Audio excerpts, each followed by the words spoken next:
Just one more time, 3:45 is when we're scheduled to start, 3:45.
For those joining on the stream, Coach and Carlo will be here about 5 minutes.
Good afternoon, everybody. Sorry for the delay. There were a couple of matters Carla Williams and Coach Elliott had to address first. My name is Jim Daves. I'm the Assistant Athletic Director for Athletic Communications So I'll be moderating today. I'll have the wireless microphone. Raise your hand. We'll get around to as many people as possible for questions. Is everybody in the back good to go? Okay. And we will start with some opening remarks from Carla Williams and then Coach Elliott. Okay, thank you. Well, good afternoon, everyone. Thank you for joining us. Obviously, a very difficult time for our families, our players, our program, our university, our community. I do want to start by thanking some people who have supported us through this difficult time. First and foremost, our board. Rector Whit Clement and Vice Rector Robert Hardy and the Board of Visitors have been extremely supportive of us. Also want to thank President Jim Ryan and J.J. Davis for their support of our program during this time. Their support of our student athletes during this time has been tremendous. Want to thank the community as well, Charlottesville community, university community. We've gotten a ton of support from our colleagues across the country. I even saw a shirt that a hashtag Hokies for Who's. So we've gotten tremendous support from our friends in Blacksburg, in the ACC, and across the country. We've gotten a lot of support from our fans as well. You know, we compete hard, and you know, this industry is very, very competitive. But our fans have been remarkable and shown tremendous support to Coach Elliott, to me, to our department, to our university, but especially to our student athletes. And that has been a source of comfort for them to see how much support there is out there. So thank you for being here today.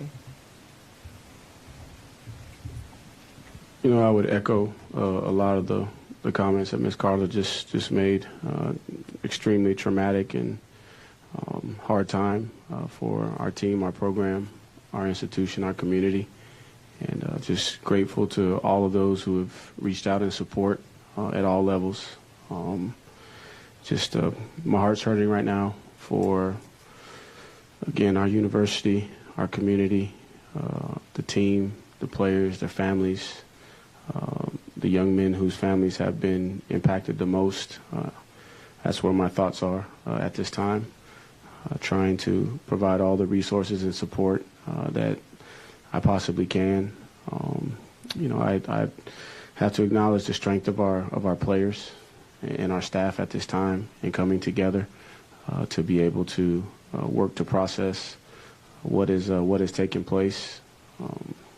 Just like many of you all and many of those that are very close to the situation, still in shock, trying to rationalize, but also find encouragement in community with those that have come out in support, and then also those internally who have banded together to try and figure out, you know, how we move forward after going through a situation like this. So again, just heartfelt sympathies go out to, you know, the players, their families, their communities. You know, I think beyond just our communities, but communities in other states have been impacted by the loss of three beautiful young human beings that had a unbelievable future ahead of them. But the message to the team is we're going to celebrate those lives going forward and the impact that they've made thus far and the legacy that they're going to be a part of helping us establish going forward. As a reminder, as I said initially, there is an ongoing criminal investigation, so some matters we will not be able to answer or address. I'm going to kind of work my way back and apologize for stepping in front of the cameras at some point. If you can identify yourself and your news organization with your first question, and also who your question is directed to, we'd appreciate it. I'll start with Preston. Yeah, Tony, if you could just kind of describe the past 24-plus hours just with the team and kind of how y'all have approached this past day. Yeah, feels like it's a nightmare, to be honest with you. and I'm ready for somebody to pinch me and wake me up and say that this didn't happen. It's been a long, I don't even know how long it's been since it happened. It's been and the minutes can't go by fast enough. The approach with the team is, once we were given the clear to communicate, we immediately got the team together and just started the process of grieving together and fellowshipping and trying to make sure that nobody was isolated, that everybody was together, pooled all the resources that we could from a counseling standpoint to give these young men the support that they need. The first meeting was really, really tough. Really, really, really tough. Today was much better. We were able to transition from the pain to finding a little bit of joy in celebrating the lives of Lavelle, Deshaun, and Devin. And so today started probably how the last 2 days have started, but it ended a lot better. And I think, the guys are on the road to healing, but it's going to take some time. And our approach is to keep them together as much as we possibly can, to make sure we have eyes on them, because nothing can prepare you for this situation, and we just want to be there to support the guys. And so we're slowly trying to process and move forward, but we're looking for the positive and keeping, close reins on each other so we can grieve together. Jackie from 24/7. Carlo, what kind of steps for counseling, like, Ellie just touched on, what can you guys been doing for these student athletes moving forward? So fortunately, we have 3 in-house psychologists for our athletics department, and our lead sports psychologist once worked with the university, and so he's got great connections with the university. So in our first meeting with the student athletes, we had a lot of counselors on hand that were there and available to work with the student athletes, and that not only our football student athletes, but all of our student athletes. We had counselors available for. Greg Medea from Daily Progress. Tony, just your memories of Lavelle, Deshaun, and Devin, and some of the maybe memories that your players shared with you today. Appreciate you asking that question. Lavelle, I've known Lavelle for a long time.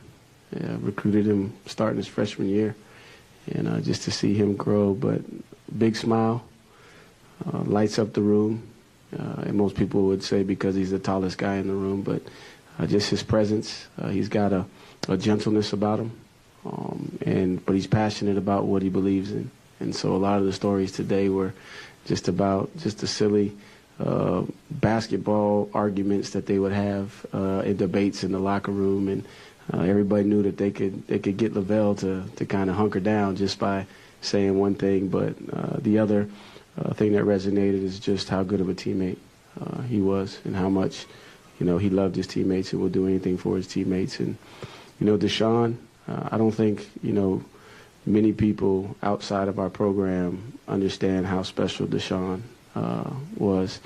Very, very, very artistic. Could draw, could shape pots with clay. Loved music. Very, very cultured and well-rounded.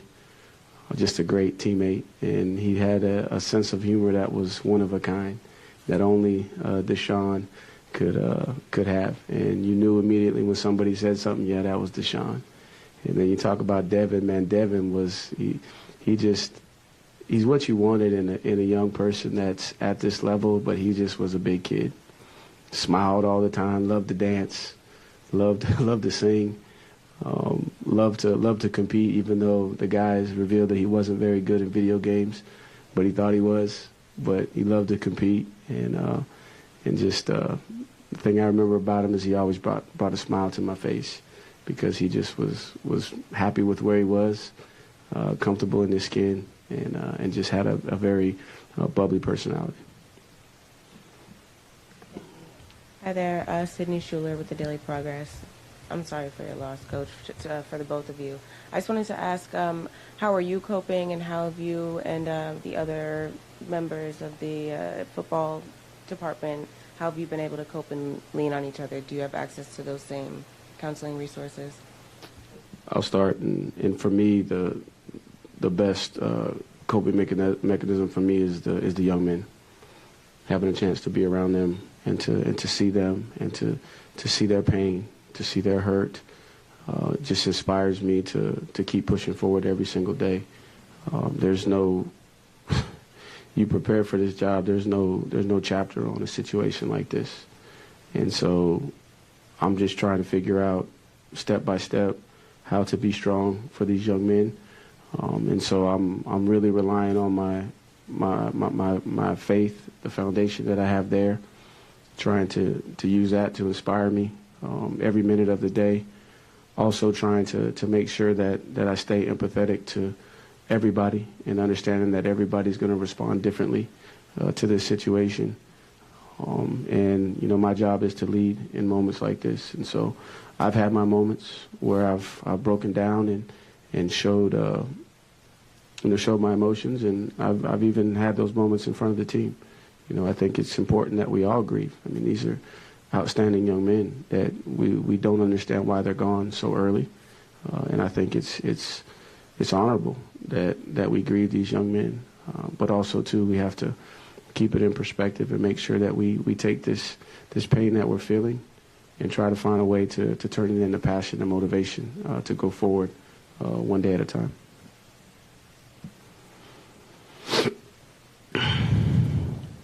Hank Kurz with AP. Tony, I know you've dealt with this before at Clemson, kind of a similar situation.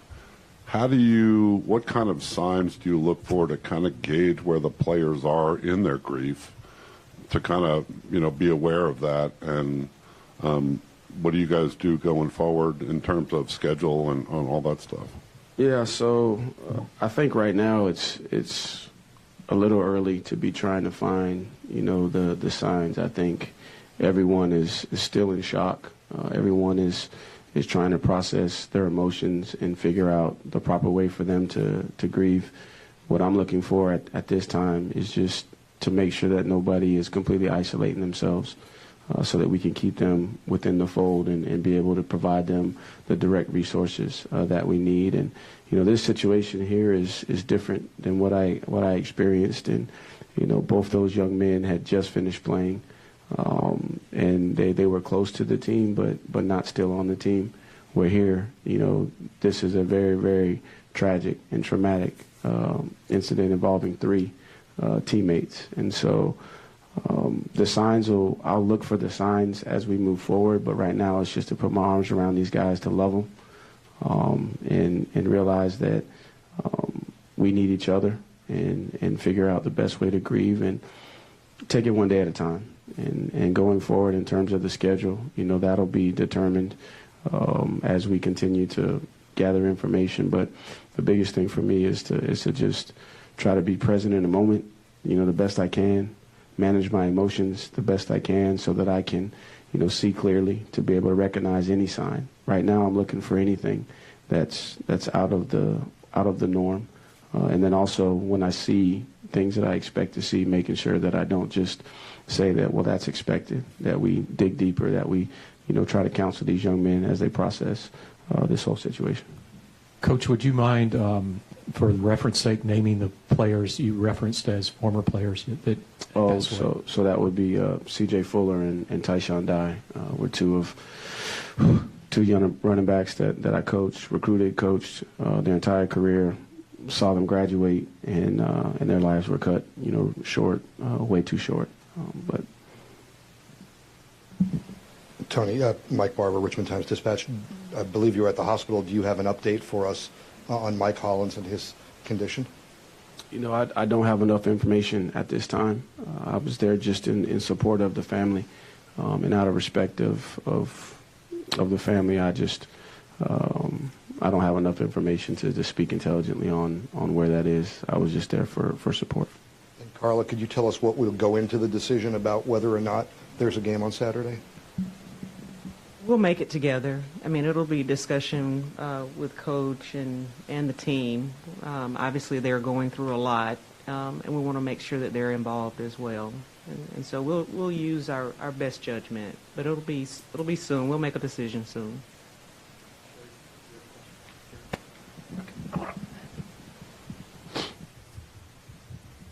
Hey, Tony, Gene Wong with the Washington Post. You mentioned, accepting the position as a coach. This is, not anything you imagine as part of the job description. As a parent, though, and how do you address your family and about what's happened, and what do you tell them? That's tough. My wife she's right by my side, handling things well. With her upbringing, my upbringing, we've experienced some difficult situations independently and together. The tough part is my boys and my 9-year-old and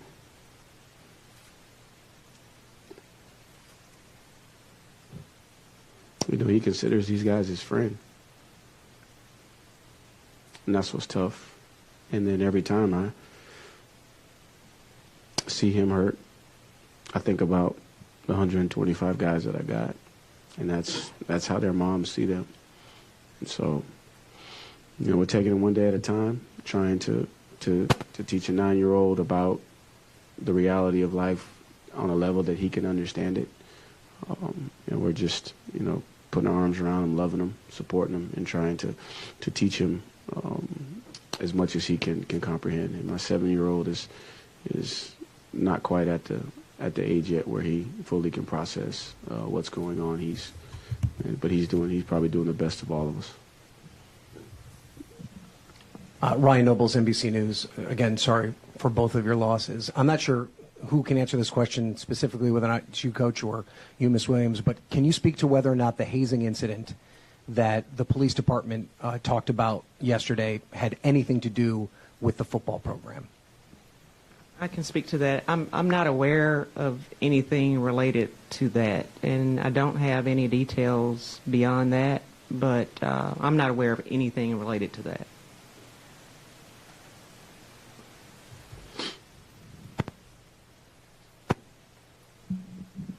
Ross Dellinger, SI. Carla, any details on what led up to this on the bus, the incident at all? No, and really anything related to the investigation, I won't be able to speak to. So sorry. One more thing, the vigil last night, the thousands of students. Curious if you guys saw videos or were there or saw pictures and what you made of that support. Yeah, and I meant to thank the students in my opening remarks. I was there and with my son and his friend. It was amazing. It was remarkable to see all of those students out there supporting their classmates like that.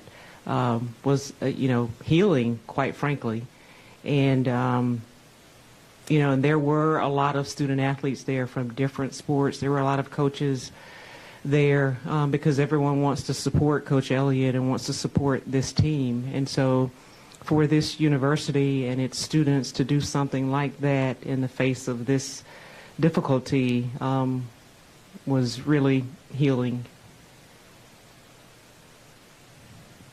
Yeah, Dan Walken, USA Today. Carla, since this happened yesterday, how much internally in the athletic department have you all gone back to try to research the accused killer and what role he might have played with the football program previously?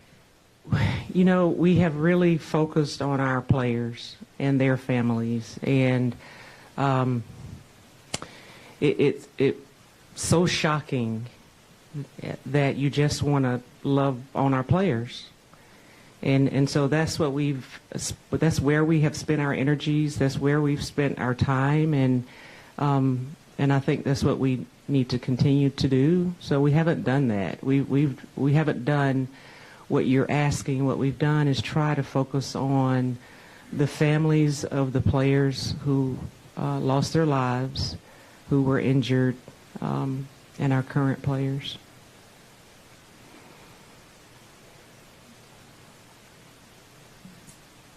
Caroline Darney, USA Today for the win.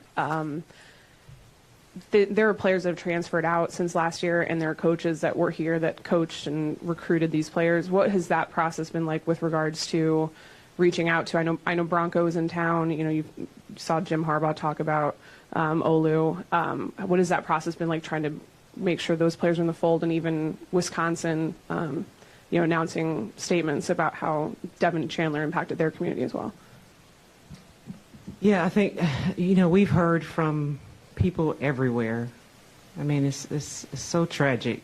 And I think everyone can really place themselves in our shoes. Coaches can place themselves in Coach Elliott's shoes. Athletic directors, administrators can do the same with me. So it's been... It hasn't been a matter of us reaching out to people. People have been reaching out to us, and I think that's helpful to all of us. It's great for me to hear from my colleagues, and I think it's good for our players to hear from their friends, their peers at other schools. I've heard them talk about that as well too. So in times of adversity, you just don't want to feel alone. And so I think all of our peers across the country have recognized that and reached out. Chris Rim, New York Times. Coach, did you talk to players, or have you thought about the game at all on Saturday? I know sometimes the situations, the playing can be a form of healing for players or coaches. Is that something you would feel comfortable doing, or think your players would feel comfortable going on the field? At this point, with the sequence of events and the timing, I've just been focusing on loving these players, consoling the families, trying to make sure that there's no ripple effect with the guys on the team, because again, this is something that nobody is prepared to deal with until you're inside of it. So for me, the focus is not past today. I'm just trying to figure out a way to get everybody back together this evening so that we can see them again and spend some time. And then in due time, we'll collaborate on the path going forward in terms of on-the-field play. Heather Graff with ABC 7 News. Coach, I know you said you didn't want to talk about Mike Collins' condition, and we understand that, but was hoping you could tell us a little bit about him as well, and some of your memories with him and his impact on and off the field. Yeah, so Mike, and I've said this publicly before, and his family is aware of this. I'm hard on Mike because Mike has a ton of potential, and what I've seen, out of him is a very workman mentality in engaging the discipline and the structure, which has resulted in improvements in his play down the stretch. But he's always got a smile on his face. He's very inquisitive. He's one of those guys that will ask you serious questions, and he'll tilt his head to the side and say, "Hey, Coach, got a question." And but he's a guy that does what you ask him to do. He's got a big personality, and I think he's a young man that's fully invested in this institution, this program, and he's a guy that I've seen, really start to kind of come into his own from a leadership standpoint. Thank you. Evan Lambert with News Nation. Thanks for doing this, and I'm sorry. Can you give us any insight into the suspected shooter's history on the team? When did he stop playing and why? And did he ever overlap with the victims on the team? I'll take that one. What I do know is that the young man was a student beginning in 2018 and was a walk-on for one semester with our football program. And I don't believe there was no overlap, and so I don't know if there was any interaction outside of the class. Hi, Eva Serval with the Cavalier Daily. I'm just curious how students and faculty members and community members can support not just the football team, but the entire Virginia athletics community, all student athletes.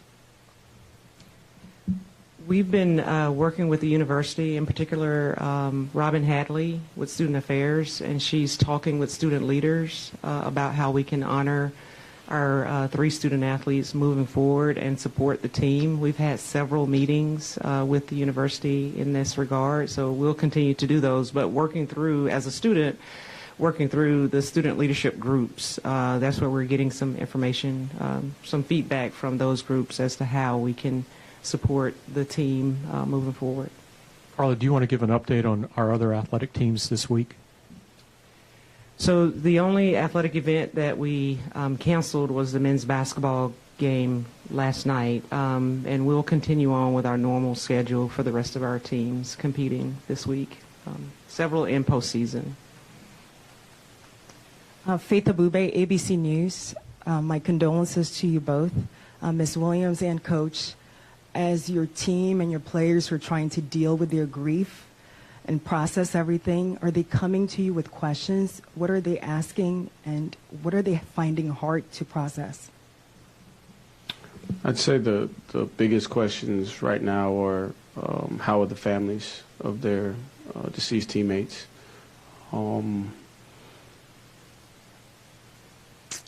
They're really just trying to process everything that happened, and all the questions that I've gotten for the most part is, okay, Coach, how do we move forward?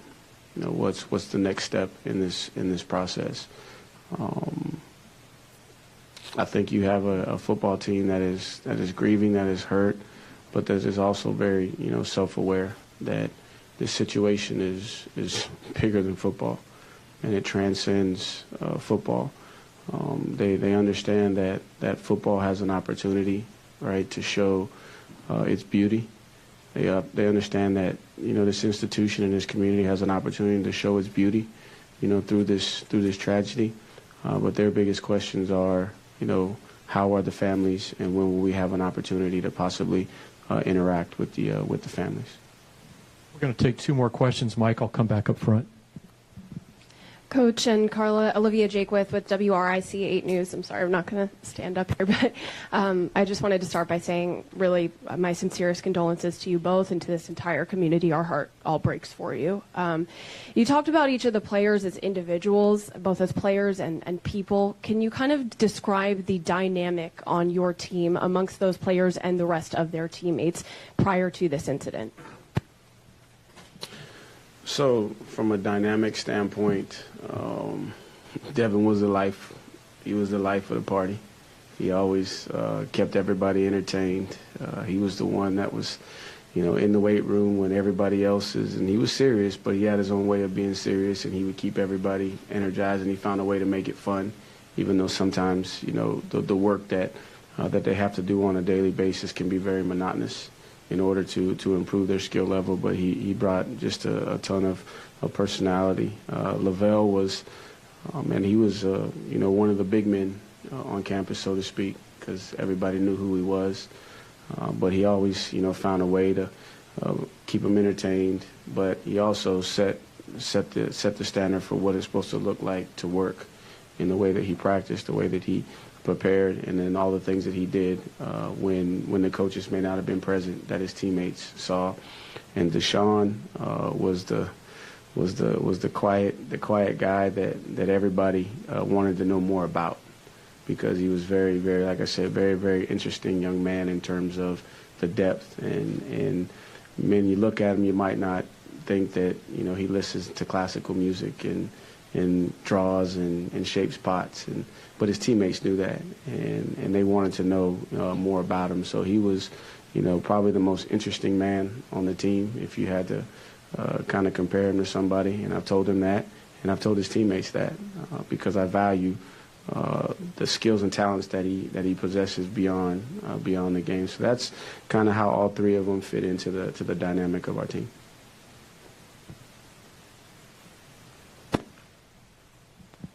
Tony, I understand there's a lot of logistical issues in this question, but if you've thought, Mike Barber from the Richmond Times-Dispatch, if you've thought about, do you want to take the team to these players' funerals? And Carla, if you could speak to what the NCAA rules are in regards to transportation paying for that kind of a trip. There are a ton of logistics associated with what you just asked, and my initial thoughts are to be sensitive of whatever the young men desire to do as it relates to their teammates. And per Carla's response from an NCAA standpoint, I won't stand in the way from that because, again, this is way bigger than football. This is a life situation here. And so I haven't given much thought beyond, okay, we don't even know those details at this time. So but my initial thought is to support them in whatever they decide that they want to do and support the families, because, again, not only is this community impacted, but I think about the community in North Carolina, the community in Florida, and the community in South Carolina that are impacted by this tragic event. The rules are permissive, so we'll do whatever it takes that helps our players heal and support the families of our 3 players. Tony, one piece of information. Chief Longo told us yesterday there were about 25 people on that bus on that trip. Were any of your other players on there who weren't injured, but were they on that bus on that trip? Hey, Mike, I'll answer that by saying that's something we feel is involved with the investigation, so we won't cover that at this time. I want to thank everybody. Carla and Tony both have to get back to matters with the team and the family, so we were going to try to go about 30 minutes, and we're right at that. So thank you for your participation today. And we do have a workroom back here if anybody needs a little workspace. We're happy to accommodate. And let us know if there's anything else we could do. We will have a transcript from ASAP that we'll email out to everybody very shortly.